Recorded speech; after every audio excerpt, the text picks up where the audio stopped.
Hello friends, स्वागत है आप सभी का मेरे YouTube channel SV coaching classes पर।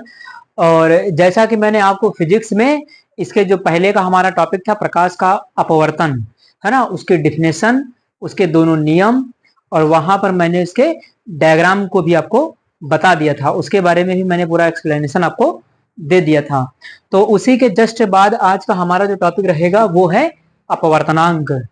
बहुत नाम सुना होगा रिफ्रैक्टिव इंडेक्स का, है ना। अपवर्तनांक इसको इंग्लिश में कहते हैं रिफ्रैक्टिव इंडेक्स, है ना। तो यहाँ पर क्या है, देखिए अपवर्तनांक को स्मॉल एन या कहीं कहीं पर देखेंगे एक म्यू होता है सिंबल, है ना। म्यू सिंबल देखा होगा आपने, इस तरीके से बना हुआ होता है, ऐसे बनता है म्यू, है ना। तो कहीं कहीं अपवर्तनांक को एन से लिख दिया जाता है, कहीं कहीं पर म्यू से लिख दिया जाता है।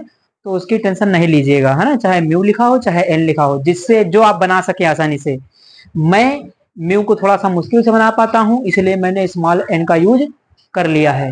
अगर आप मुश्किल से बना पाते हैं तो एन का यूज कर लीजिएगा, अगर आसानी से बना पाते हैं तो म्यू को यूज कर लीजिएगा, कोई दिक्कत नहीं है। ठीक, तो ये बात हो जाएगी। तो कहीं म्यू लिखा हो या एन लिखा हो तो कोई दिक्कत नहीं, अपवर्तनांक है वो। ठीक, चलिए देखते हैं अपवर्तनांक की डेफिनेशन क्या होती है कि किन्हीं दो माध्यमों के लिए, सुनिएगा, किन्हीं दो माध्यमों के लिए, आपको पता है कि अपवर्तन एक ऐसी घटना है जहां पर दो माध्यमों का होना अनिवार्य है ना। अगर दो माध्यम नहीं होंगे तो अपवर्तन वहां पर देखने को नहीं मिलेगा। और मैंने आपको यह भी बताया था कि जो अपवर्तन की घटना होती है वो केवल दो माध्यमों में संभव है, या तो द्रव या तो गैस। सॉलिड में अपवर्तन की घटना नहीं देखने को मिलेगी, है कि नहीं। क्योंकि यहां पर क्या है, एक शब्द जुड़ गया था, समांगी पारदर्शी माध्यम, है कि नहीं। समांगी माध्यम या पारदर्शी माध्यम, ऐसा वर्ड जुड़ गया था। तो जब ये माध्यम होगा तभी आपको अपवर्तन की घटना देखने को मिलेगी। इसलिए सॉलिड में आपका अपवर्तन नहीं होता है ना, द्रव में होता है और गैस में। क्योंकि यहाँ पर प्रकाश क्या है, एक मीडियम से दूसरे मीडियम में जाएगा, और सॉलिड में क्या है कि प्रकाश जा ही नहीं पाएगा एक मीडियम से दूसरे मीडियम में, तो वहां कहाँ देखने को मिलेगा, है कि नहीं। तो चलिए देख लेते हैं कि किन्हीं दो माध्यमों के लिए आपतन कोण की जया साइन आई, है ना, आपतन कोण की जया साइन आई तथा अपवर्तन कोण की जया साइन आर का अनुपात एक नियतांक होता है, जिसे अपवर्तनांक स्मॉल एन कहते हैं। यानी इसे स्मॉल एन से, या एक सिंबल होता है जो म्यू, मैंने आपको बताया है ऊपर, इन दोनों में से किसी से भी आप इसको रिप्रेजेंट कर सकते हैं, प्रदर्शित कर सकते हैं, है ना। एन बराबर क्या है, sine i upon sine r. ये जो परिभाषा लिखी हुई है ये और कोई परिभाषा नहीं है। आपने स्नेल का नियम पढ़ा था, प्रकाश के अपवर्तन का दूसरा नियम, तो बस उसी को यहाँ पर थोड़ा सा हेर फेर करके लिख दिया गया है। वही डिफिनेशन लिख देंगे तब भी बिल्कुल गलत नहीं है ना। दोनों लिख सकते हैं, दोनों बिल्कुल सही हैं। ठीक, चाहे आप वो सेकंड नंबर के जो नियम का पॉइंट था स्नेल का नियम, उसकी परिभाषा लिख दीजिए, या यहाँ जो लिखा हुआ है इसको लिख दीजिए, ये दोनों क्या है, बिल्कुल सेम है। तो एन बराबर क्या होगा, साइन आई। साइन आई क्या है, तो आपतन कोण की जया है, जया साइन कहते हैं, है ना इसको। तो ये आई क्या है, आपतन कोण है। साइन आर, तो साइन तो जानते ही हैं, आर क्या है, तो आर है आपका अपवर्तन कोण। तो एन बराबर sine i upon sine r, इसका ये फॉर्मूला बन जाएगा, है ना। चलिए, तो यहाँ पर देखिए उसके बाद लिखा हुआ है नोट। देखिए नोट में कुछ पदार्थों के अपवर्तनांक लिखे हुए हैं, जरा उनको देख लेते हैं। तो देखिए यहाँ पर लिखा कि जो वायु है इसका जो अपवर्तनांक कितना होता है, 1 होता है। यानी वायु का अपवर्तनांक कितना होता है, 1 होता है ना। सेकंड देखिए कांच लिखा हुआ है, तो हो सकता है कि कांच का जो अपवर्तनांक होता है वो अगर अपॉन में लिखेंगे तो 3/2, और 3 को 2 से डिवाइड करेंगे तो 1.5। तो चाहे पॉइंट में लिखा हुआ मिल जाए या ऐसे मिल जाए, तो 3/2 या पॉइंट में कहेंगे तो 1.5। तो ये कांच का अपवर्तनांक हो जाता है, सवाल में ऐसे लिखा हुआ मिलता है आपको, या हो सकता है कि ऑब्जेक्टिव प्रश्न में आपसे पूछ लिया जाए। ठीक, उसके बाद जल, जल का अपवर्तनांक कितना है, 1.33, है ना। और ऊपर क्या है, 4/3, तो चाहे 4/3 लिखा हो मिल सकता है, या 1.33, इसको डिवाइड कर लेंगे तो 1.33, तो पॉइंट में ऐसे आपको मिल सकता है। उसके बाद देखिए हीरे का अपवर्तनांक लिखा हुआ है 2.8, यानी हीरे का जो अपवर्तनांक है वो कितना है, 2.8 है यहाँ पर। अब यहाँ पर क्या है कि इनको थोड़ा सा ध्यान ये रखिएगा, हो सकता है कि ऑब्जेक्टिव वाले प्रश्न में पूछ लिया जाए। तो ये हो जाता है आपका अपवर्तनांक, है ना। यानी आपका जो है आपतन कोण की जया, आपतन कोण जो आने वाली किरण के बीच में बनेगा, अपवर्तन कोण जो जाने वाली किरण के बीच में बनेगा, है ना। तो इन दोनों का जो अनुपात होगा वही क्या कहलाता है, अपवर्तनांक कहलाता है, इसे स्मॉल n से प्रदर्शित करते हैं। n बराबर होता है sin i upon sin r। ठीक, अब माध्यम जो बदलता चला जाएगा उसके हिसाब से इसका फॉर्मूला चेंज होता चला जाएगा, है ना। तो आप इसका स्क्रीनशॉट ले लीजिए, फिर मैं इसके टाइप पर आपसे डिस्कशन करता हूं। ये देखते हैं कि अपवर्तनांक हमारा जो दो प्रकार का होता है, उसमें से पहला टाइप मैंने आपके सामने लिख दिया है, निरपेक्ष अपवर्तनांक यानी non relative refractive index, English में इसको कहते हैं नॉन रिलेटिव रिफ्रैक्टिव इंडेक्स। तो यहाँ पर निरपेक्ष अपवर्तनांक और इसी का एक भाई है सापेक्ष अपवर्तनांक, वो इसका दूसरा टाइप होगा, है ना। तो पहले हम निरपेक्ष अपवर्तनांक के विषय में डिस्कशन कर लेते हैं। तो देखें, निरपेक्ष अपवर्तनांक किसे कहते हैं कि किसी माध्यम का वायु के सापेक्ष अपवर्तनांक निरपेक्ष अपवर्तनांक कहलाता है। यानी किसी भी माध्यम का, अब माध्यम कोई भी हो सकता है ना, वायु को छोड़ करके, देखिए यहाँ पर कह दिया है ना, किसी माध्यम का वायु के सापेक्ष, यानी वायु के सापेक्ष किसी भी माध्यम का अपवर्तनांक, यानी वायु को छोड़ करके वायु के अलावा अन्य कोई माध्यम हो, जैसे जल है, कांच है, हीरा है, द्रव है ना, इस तरीके से कोई भी दूसरा मीडियम हो और किसके सापेक्ष, वायु के। यानी यहाँ पर एक शर्त है कि जो पहला मीडियम होगा वो कौन सा होगा, वायु होगा, बाकी दूसरे मीडियम चाहे जो हो, है ना। तो एक कंडीशन टाइप में बन गई, एक शर्त बन गई इसकी, है ना, कि जो पहला माध्यम होगा वो वायु होगा। देखिए जरा एक डायग्राम से मैं आपको बता देता हूं यहाँ पर,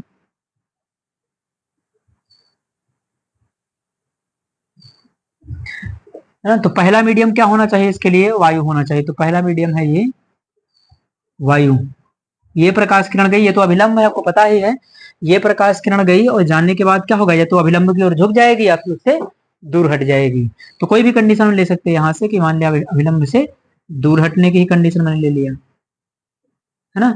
और दूसरा माध्यम जो है वो कांच है या जल, इसको आप कुछ भी लिख सकते हैं इस प्रकार से, है ना।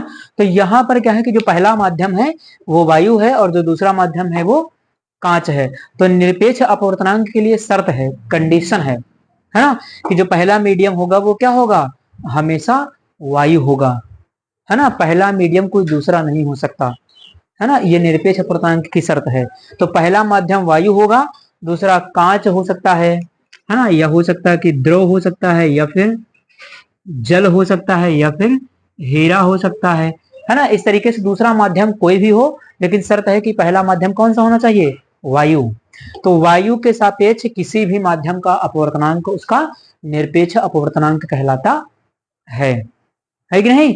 तो यहाँ पर ये हो गया। अब देखिए यहाँ पर जैसे डायग्राम में बना हुआ है कि वायु से प्रकाश किरण जा रही कहाँ पर, कांच में।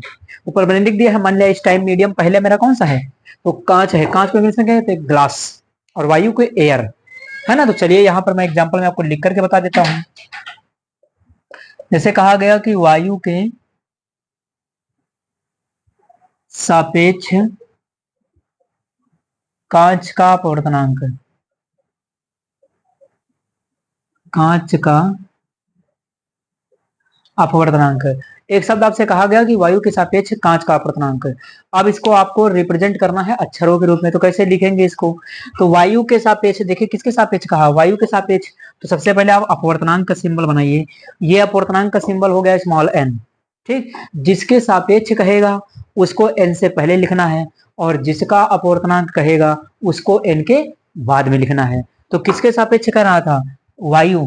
वायु को इंग्लिश में क्या कहते हैं, एयर, है ना। वहां से क्या हो जाएगा, स्मॉल ए, है ना। और किसके सापेक्ष है, तो वायु के। तो जिसके सापेक्ष कहेगा उसे एन से पहले लिखना है, ठीक।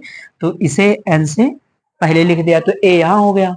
किसका अपवर्तनांक कह रहा है, तो यहां पर कह रहा है कि कांच का अपवर्तनांक। तो जिसका अपवर्तनांक कहेगा उसको एन से बाद में लिखना है, ठीक। तो यानी कि ये हो जाएगा ए एन जी। ये वायु के सापेक्ष कांच का अपवर्तनांक हो गया, है कि नहीं। देखिए यहाँ पर एक चीज और है कि शब्द आपको हमेशा सापेक्ष ही मिलेगा, कहीं भी शब्द आपको निरपेक्ष नहीं मिलेगा, है ना। लेकिन जो डिफिनेशन है वो निरपेक्ष अपवर्तनांक की है। अब सापेक्ष क्या है, सापेक्ष का मतलब होता है तुलना में, है कि नहीं। तो सापेक्ष का मतलब है तुलना में, इसीलिए सापेक्ष वर्ड का यूज किया जाता है, निरपेक्ष वर्ड का यूज कहीं नहीं किया जाता है। हो सकता है कि कहीं किसी सवाल में मिल भी जाए, चाहे सापेक्ष लिखा हो या निरपेक्ष लिखा हो, आपको अपवर्तनांक हमेशा इसी तरीके से लिखना है। जिसके सापेक्ष कहेगा उसको एन से पहले, जिसका अपवर्तनांक कहेगा उसको एन से बाद में। तो पहला तो ये हो गया कि वायु के सापेक्ष कांच का अपवर्तनांक। अब मान लिया कि ये प्रकाश किरण जो वायु से है वो चली गई किसमें, जल में। मान ले तो जल को क्या कहते हैं, वाटर, है ना। तो चलिए यहां पर मैं सेकंड एग्जांपल भी आपको लिख करके बता देता हूं कि वायु के सापेक्ष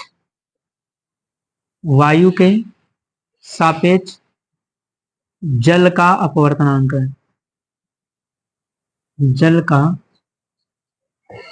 जल का अपवर्तनांक यानी वायु के सापेक्ष जल का अपवर्तनांक, है ना। अब यहां पर देखिए अपवर्तनांक के लिए सबसे पहले एन ले लीजिए। तो यहां पर मैंने एन ले लिया, ठीक।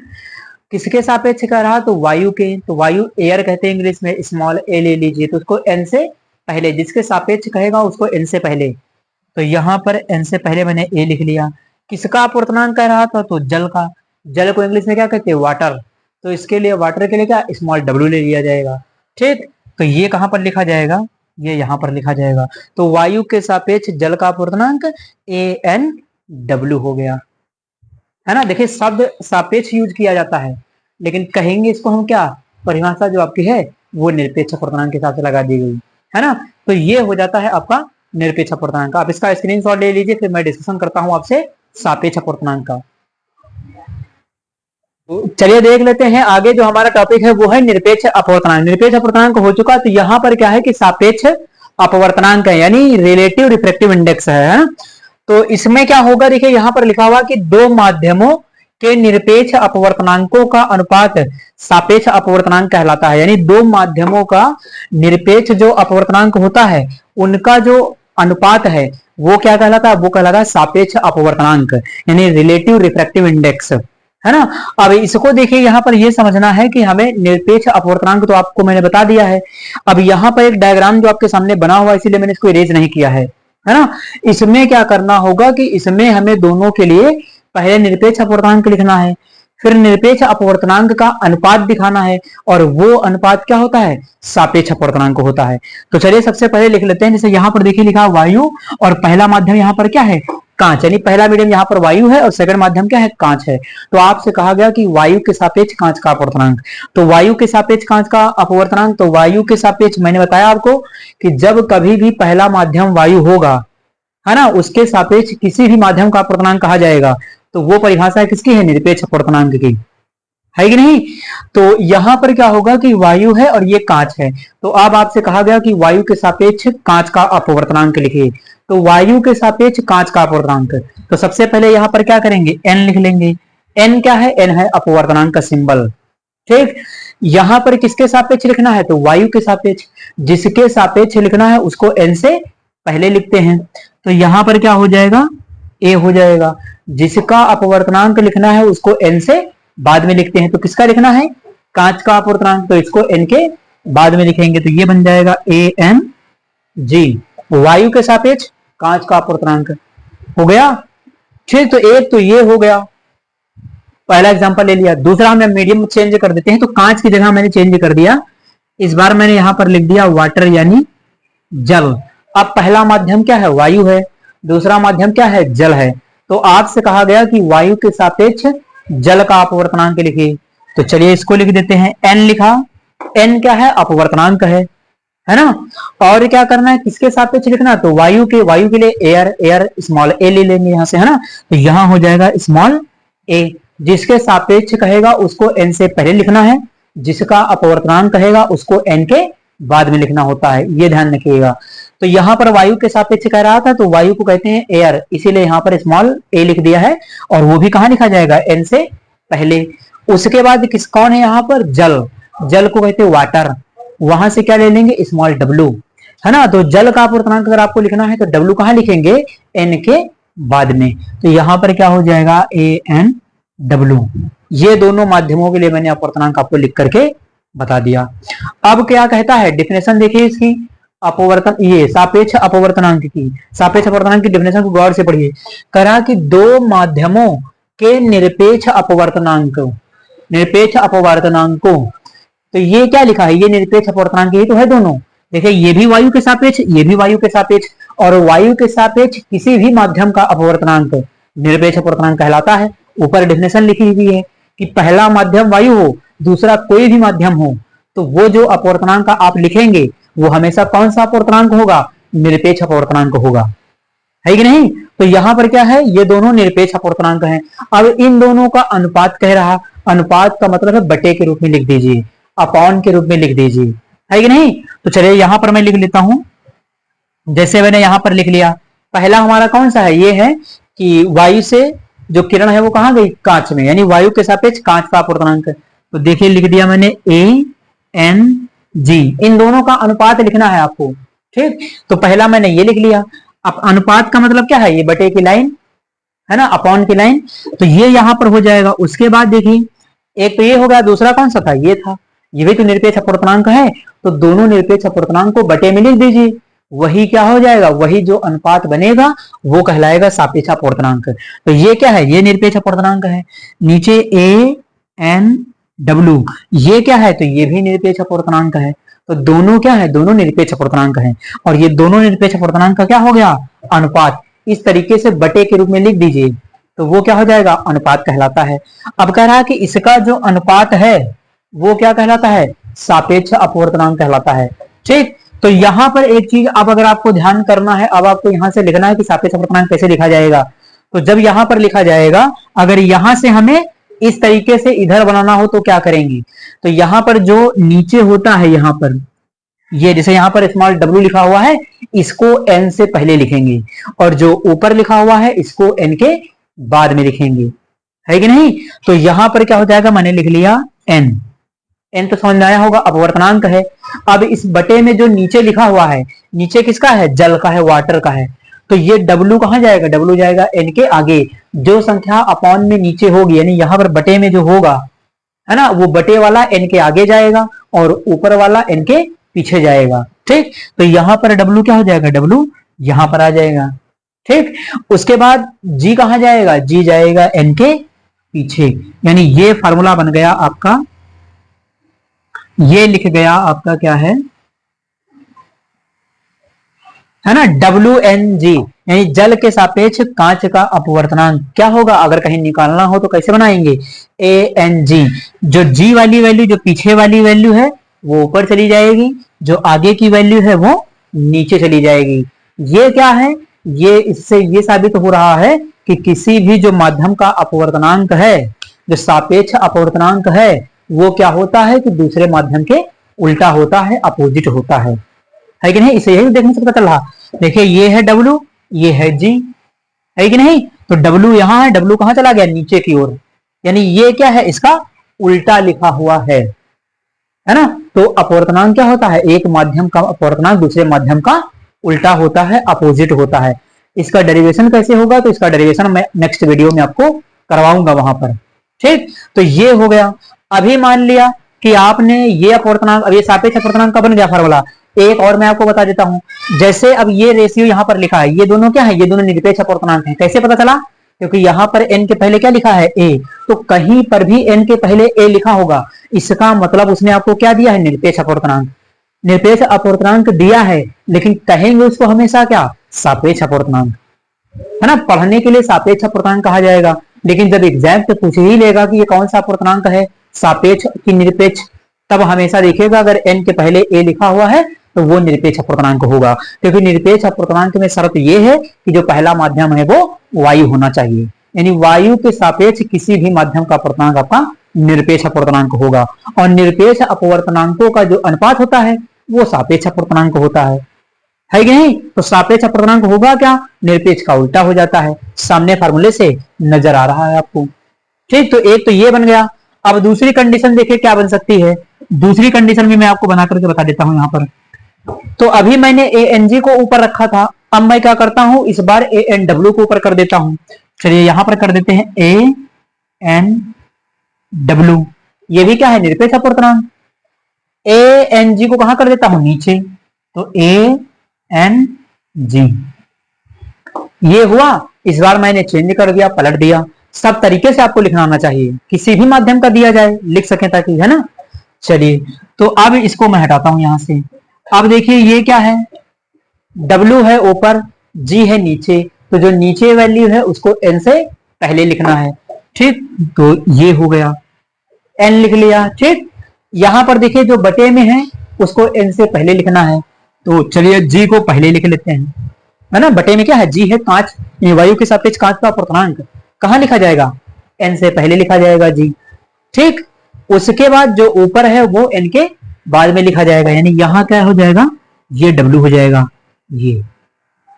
यानी अब अगर आप इसको पढ़ना चाहें तो कैसे पढ़ेंगे, इसको पढ़ना चाहें तो कांच के सापेक्ष जल का अपूर्णांक, फार्मूला क्या बनेगा, देखिए ये लिखा हुआ है कि वायु के सापेक्ष जल का अपूर्णांक अपॉन वायु के सापेक्ष कांच का अपूर्णांक, ये फार्मूला बन जाएगा। देखिए यहां भी जी आगे है और यहां पर जी क्या है, नीचे, तो फिर माध्यम क्या हो रहा है, उल्टा हो रहा कि नहीं हो रहा है ना। तो ये हो गया, यहां पर जल के सापेक्ष कांच का अपूर्णांक AnG अपॉन AnW हो गया, यहां पर कांच के सापेक्ष जल का अपूर्णांक AnW अपॉन AnG हो गया। तो ये कैसे लिखा जा रहा है आपको समझ में आ रहा होगा। ऐसे कोई भी माध्यम चेंज कर दिया जाए, है ना। जरा मैं एक होमवर्क में आपको दे देता हूं, आप इसको लिख करके देखिएगा, है ना। कि मैंने यहां पर लिख दिया वायु के सापेक्ष डायमंड और ये लिख दिया वायु के सापेक्ष जल, ये मैंने दोनों लिख दिया है, इसको आप करके देखिएगा, है ना। वायु के सापेक्ष डायमंड, डी फॉर क्या था, डायमंड, डायमंड में हीरा, तो वायु के सापेक्ष हीरे का अपूर्णांक अनुपात क्या लिखा हुआ है, वायु के सापेक्ष जल का अपूर्णांक। इसको आप एन से लिख करके देखिएगा, लिख पाते हैं कि नहीं, जैसे मैंने बताया वैसे ही लिखा जाएगा। तो आप इसका स्क्रीनशॉट ले लीजिए, फिर मैं आगे डिस्कशन करता हूं। चलिए आगे देखते हैं कि माध्यम का अपवर्तनांक, है ना, यानी ये है आपका रिफ्रैक्टिव इंडेक्स ऑफ मीडियम, यानी किसी भी माध्यम का अपवर्तनांक क्या होता है। तो यहां पर देखिए क्या है कि माध्यम का अपवर्तनांक और प्रकाश की चाल में आपको रिलेशन मिल जाता है प्रकार से। तो चलिए यहां पर देख लेते हैं कि किसी माध्यम का अपवर्तनांक निर्वात या वायु में प्रकाश की चाल, है ना, निर्वात या वायु में प्रकाश की चाल। देखिए निर्वात या वायु, है, निर्वात का मतलब जहां वायु भी ना हो, और वायु तो वायु है ना। तो निर्वात या वायु में प्रकाश की चाल तथा उस माध्यम में प्रकाश की चाल के अनुपात के बराबर होता है। यानी यहां पर आपको बताया गया है कि जो माध्यम का अपवर्तनांक होता है वो निर्वात या वायु में प्रकाश की चाल जो होती है। अब निर्वात या वायु में प्रकाश की चाल क्या होती है, कैपिटल सी, है ना। और निर्वात या वायु में प्रकाश की चाल होती कितनी है, 3 × 10⁸ मीटर प्रति सेकंड। ये क्वेश्चन कभी कभी पूछ लिया जाता है ना, कि निर्वात या वायु में प्रकाश की चाल कितनी होती है, तो 3 × 10⁸ मीटर पर सेकंड, ये पूछ लिया जाता है क्वेश्चन कभी कभी ऑब्जेक्टिव में। ठीक, तो वो इसकी चाल होती है। तो यहां पर देखिए सामने लिखा हुआ है कि माध्यम का अपवर्तनांक, अब माध्यम के अपवर्तनांक को हम n से लिख लेंगे, अपवर्तनांक जो है सिंबल n यूज कर लेंगे। तो माध्यम का अपवर्तनांक बराबर क्या बनेगा, निर्वात या वायु में प्रकाश की चाल, हाँ, जिसको कैपिटल सी से लिखते हैं, मान लेते सी रिप्रेजेंट किया जाता है, और नीचे क्या है कि माध्यम में प्रकाश की चाल। तो इस प्रकार से क्या होता है कि जो माध्यम का अपवर्तनांक है वो निर्वात या वायु में प्रकाश की चाल के क्या होता है, अनुपात के बराबर होता है। ठीक, अब देखिए यहां पर जैसे माध्यम का अपवर्तनांक है, इसको हम लिख लें स्मॉल n से, माध्यम के अपवर्तनांक को मैंने लिख लिया स्मॉल n से, है ना। उसके बाद निर्वात या वायु में प्रकाश की चाल, तो निर्वात या वायु में प्रकाश की चाल को लिख लेते कैपिटल सी से, तो चलिए सी से लिख लेते हैं इसको, है ना, ये हो जाएगा। नीचे क्या है कि माध्यम में प्रकाश की चाल, अब माध्यम में प्रकाश की चाल तो कुछ भी लिख सकते हैं, v लिख लें और v के जो है पास में क्या करें, सफिक्स में m जोड़ लें, यानी यहां पर क्या कर लें v m, तो n बराबर c अपॉन v m, ये क्या बनेगा आपका फार्मूला। c क्या है यहां पर, तो c है निर्वात या वायु में प्रकाश की चाल, v m क्या है, तो v m है आपका माध्यम में प्रकाश की चाल, है कि नहीं। तो यहां से इस प्रकार से n बराबर c अपॉन vm आपको मिल जाता है। तो ये हो गया हमारा माध्यम का अपवर्तनांक, है कि नहीं। तो इसके बाद क्या होगा, देखिए एक इसके बाद छोटा सा नोट मैं आपको बता देता हूं, उसको लिख लीजिएगा, है ना। नोट क्या है आपका, यहां से नोट्स जो एक आपसे पूछा जाता है एग्जाम में, है ना, कि जब प्रकाश एक माध्यम से दूसरे माध्यम में जाता है ना, या प्रकाश किरण एक माध्यम से दूसरे माध्यम में गति करती है या जाती है ना, तो क्या परिवर्तित होता है और क्या नहीं परिवर्तित होता है। यहां से एक बार ऑब्जेक्टिव क्वेश्चन आ गया है। तो जब कोई प्रकाश किरण एक माध्यम से दूसरे माध्यम में जाती है तो उसमें से क्या नहीं परिवर्तित होता है। तो यहां पर मैं लिख देता हूं कि जो आवृत्ति है आपकी, आवृत्ति है, आवृत्ति नहीं बदलती है, आवृत्ति सेम रहती है, और आपका अवस्था आपकी जो है, यहां पर क्या है कि आवृत्ति और अवस्था नहीं बदलती है। अब चेंज क्या होता है, तो चेंज जो होता है वो आपका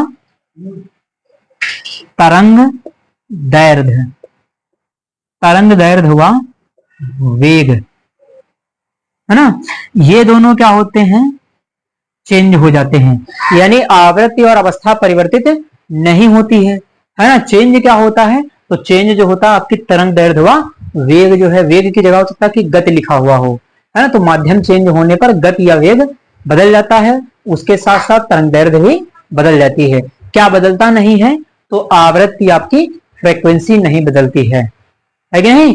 तो इस प्रकार से आज मेरा जो टॉपिक था अपवर्तनांक और टाइप ऑफ अपवर्तनांक, यानी अपवर्तनांक और उसके प्रकार। तो यहां पर मैंने आपसे अपवर्तनांक के विषय में टोटल डिस्कशन कर लिया है। उम्मीद करता हूं कि आप सभी को ये समझ में आया हुआ होगा। तो चैनल पर अगर नए हैं तो चैनल को सब्सक्राइब करें, वीडियो को लाइक करें, शेयर करें, है ना। अधिक से अधिक क्या करिए कि इस वीडियो को जो है उन बच्चों तक पहुंचाते रहिए जिन्हें इसकी आवश्यकता है, क्योंकि आप इस वीडियो को उन लोगों तक पहुंचाते रहेंगे तो थोड़ा सा हमारा भी क्या है मनोबल बढ़ेगा। और यहाँ पर क्या कि मैंने आपको ये टॉपिक करवा दिया है, अब इससे संबंधित जितने भी हमारे क्वेश्चंस हैं उनकी प्रैक्टिस मैं आपको नेक्स्ट वीडियो में करवाऊंगा।